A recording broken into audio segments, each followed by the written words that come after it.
Friends, welcome to our school YouTube channel. आज हम जो पढ़ रहे हैं लेसन वो है हमारा क्लास 8 साइंस का lesson 2 micro organisms friends and Foy. तो उसमें हम क्या पढ़ेंगे? माइक्रो ऑर्गेनिज्म का मतलब होता है सूक्ष्म जीव, फ्रेंड्स मित्र, फॉय शत्रु। सूक्ष्म जीव क्या है? हमारे मित्र और शत्रु। हम इसके बारे में इस लेसन में पढ़ने वाले हैं। तो जो हमारा फर्स्ट जो टॉपिक होगा, फर्स्ट जो मेन पॉइंट होगा वो है माइक्रो ऑर्गेनिजम्स।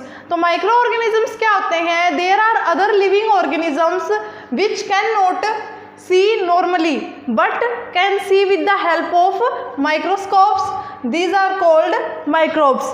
मतलब वो सूक्ष्म जीव या वो जीव जिसको हम कैसे नहीं देख सकते नॉर्मली, यानी हम सिंपल अपनी आईज से नहीं देख सकते, but can see with the help of microscope, यानी जो माइक्रोस्कोप होती है साइंटिफिक टर्म है, उसकी मदद से हम इनको देख सकते हैं। These are called microbes. ये क्या होते हैं? सूक्ष्म जीव। तो हमारा एक क्वेश्चन अराइज होता है यहाँ पे, why these are called micro organisms. मतलब इनको माइक्रो ऑर्गेनिजम्स क्यों कहते हैं इन ऑर्गेनिजम्स को? क्योंकि these are the living organism. इनका नेम देखिए क्या है, micro organisms. Why these organisms are called micro organism, या इन्हें सूक्ष्म जीव क्यों कहा जाता है, ये क्वेश्चन हमारा। तो माइक्रो का मतलब होता है टिनी, मीन्स स्मॉल,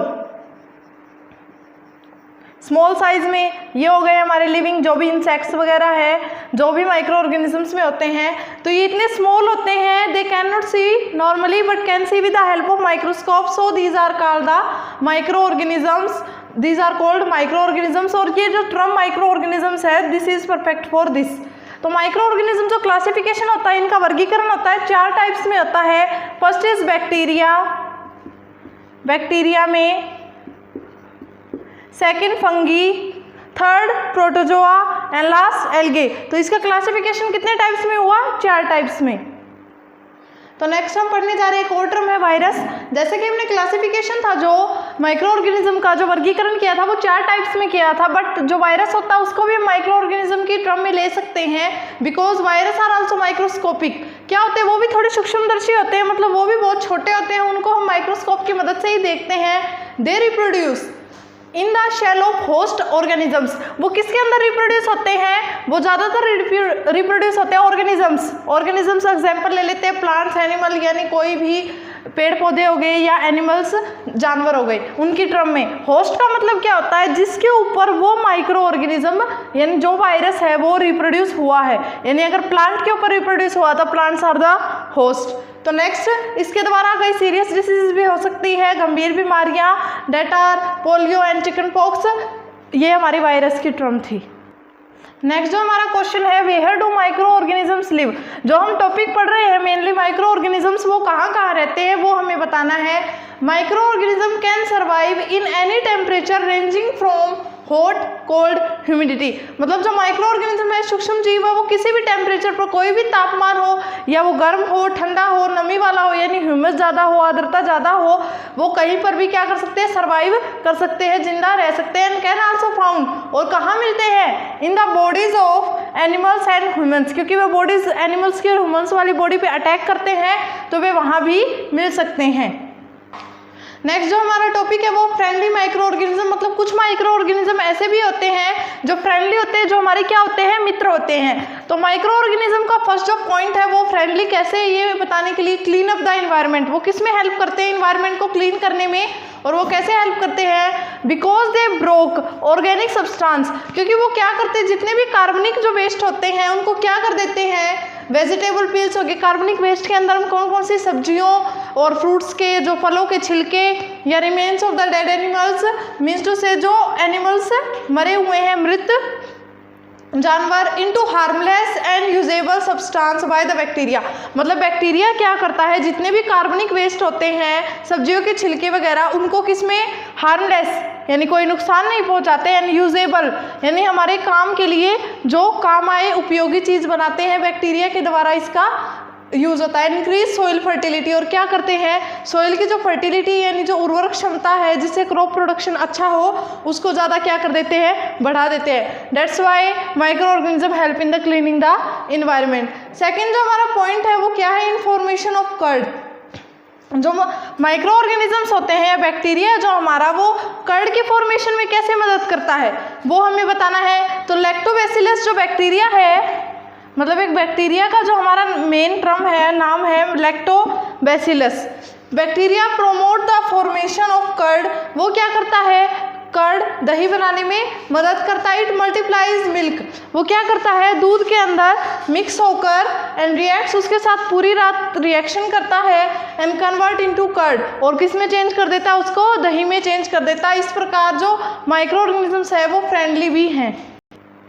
नेक्स्ट जो हमारा टॉपिक है, इसके अंदर हम कर्ड का पढ़ चुके हैं। नेक्स्ट है हमारा इन्फॉर्मेशन ऑफ ब्रेड, यानी जो माइक्रो ऑर्गेनिज्म है वो ब्रेड बनाने में कैसे हेल्प करते हैं। तो यीस्ट जो माइक्रो ऑर्गेनिज्म है वो ब्रेड बनाने में हेल्प करता है। यीस्ट रिप्रोड्यूस रैपिडली, वो तेजी से क्या होता है, रिप्रोड्यूस पैदा हो जाता है एंड प्रोड्यूसेस कार्बन डाइऑक्साइड, और कौन सी गैस प्रोड्यूस करता है, carbon dioxide. Bubbles of the gas, जो कार्बन डाइऑक्साइड गैस है उसके बबल्स क्या हेल्प करते हैं, फिल द डो, जो आटा ब्रेड बनाने के लिए तैयार किया है उस डो को क्या कर देते हैं, पूरी तरह कंप्लीटली फिल कर देते हैं एंड इंक्रीजेज इट्स वॉल्यूम, और उसकी वॉल्यूम को क्या कर देते हैं, उसके आयतन को इंक्रीज कर देते हैं। इस प्रकार जो यीस्ट है माइक्रो ऑर्गेनिज्म है वो किस चीज़ में हेल्प कर देता है, ब्रेड के फॉर्मेशन में। तो नेक्स्ट जो हमारा यूज़ है commercial use of micro organisms, मतलब व्यावसायिक जो उपयोग होते हैं सूक्ष्म जीवों के वो बताने हैं। तो वो किस में हेल्प करते हैं, for the production of alcohol, wines, acetic acid, यानी एल्कोहल्स, वाइन्स यानी शराब, ये एसिटिक एसिड बनाने में हेल्प करते हैं। तो उस प्रोसेस का क्या नाम होता है जो एल्कोहल में चेंज करने में मदद करता है, उस प्रोसेस का नाम है फर्मेंटेशन यानी किण्वन क्रिया। तो किण्वन क्रिया की डेफिनेशन क्या हुई, द प्रोसेस ऑफ कन्वर्जन यानी चेंज होना of sugar into alcohol, sugar का अल्कोहल में चेंज होना बाय द यीस्ट, किसकी मदद से, जो यीस्ट माइक्रो ऑर्गेनिज्म है उसकी मदद से उसका चेंज होना इज कॉल्ड फर्मेंटेशन, मतलब शुगर का अल्कोहल में बदलना क्या कहलाता है, किण्वन क्रिया कहलाता है। हम इसका ऐसे भी शो कर देते हैं, शुगर यीस्ट के साथ रिएक्शन हुई, मतलब शुगर का जो साइंटिफिक नेम सुक्रोज, यीस्ट के साथ रिएक्शन करके किस में चेंज हुआ, अल्कोहल में चेंज हुआ, इस प्रोसेस का नाम है फर्मेंटेशन।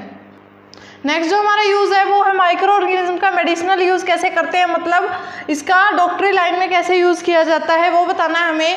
द मेडिसिन्स किल और stop the growth of the disease causing micro organism called antibiotics, मतलब वो प्रतिजैविक। एंटीबायोटिक्स क्या होते हैं, प्रतिजैविक, मतलब जो मेडिसिन्स क्या करती हैं, स्टॉप कर देती है, रोक देती है ग्रोथ बढ़ने से of disease causing micro organism, मतलब जिन सूक्ष्म जीवों की वजह से हमें वो बीमारी हुई है उसकी वो क्या कर देते हैं, वो स्टॉप कर देते हैं, उसको रोक देते हैं, वो क्या होते हैं, प्रतिजैविक होते हैं। फॉर एग्जाम्पल स्ट्रेप्टोमाइसिन, और जितनी एंटीबायोटिक्स है आजकल जो बनाई जा रही है, number of the antibiotics are produce by using the bacteria and the fungi.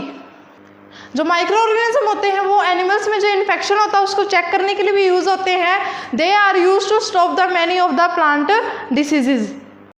Next जो हमारा टॉपिक है वो है वैक्सीन का topic. When microorganism is enter in our body it may affect the health of a person, मतलब जब कोई भी सूक्ष्म जीव एक बॉडी के अंदर क्या करते हैं, एंटर प्रवेश करते हैं, इट में अफेक्ट, वो क्या करते हैं, प्रभावित करते हैं हेल्थ, स्वास्थ्य के एक पर्सन, एक व्यक्ति के पर्सन को क्या कर सकते हैं, प्रभावित कर सकते हैं। So vaccine are given to a person to inject antigen, antigen होते हैं प्रतिजैव, in our body to provide immunity, और वैक्सीन दिए जाते हैं ताकि बॉडी को क्या प्रोवाइड की जाए, इम्यूनिटी, शक्ति प्रदान की जाए अगेंस्ट डिसीज, उन बीमारियों से लड़ने की। This process is called vaccination, और इस प्रोसेस को हम क्या कहते हैं, वैक्सीनेशन यानी टीकाकरण भी कह सकते हैं। जैसे छोटे बच्चे होते हैं उनके लिए पोलियो के टीके लगाए जाते हैं ताकि उनकी जो बॉडी के अंदर है वो क्या रहे, इम्यूनिटी रहे पोलियो डिसीज से लड़ने की। आपको जो वीडियो के नीचे क्वेश्चन दिए हुए हैं वो आप वीडियो को पूरा देखेंगे और उन क्वेश्चंस को क्या करेंगे, अपनी फेयर नोटबुक में राइट करेंगे।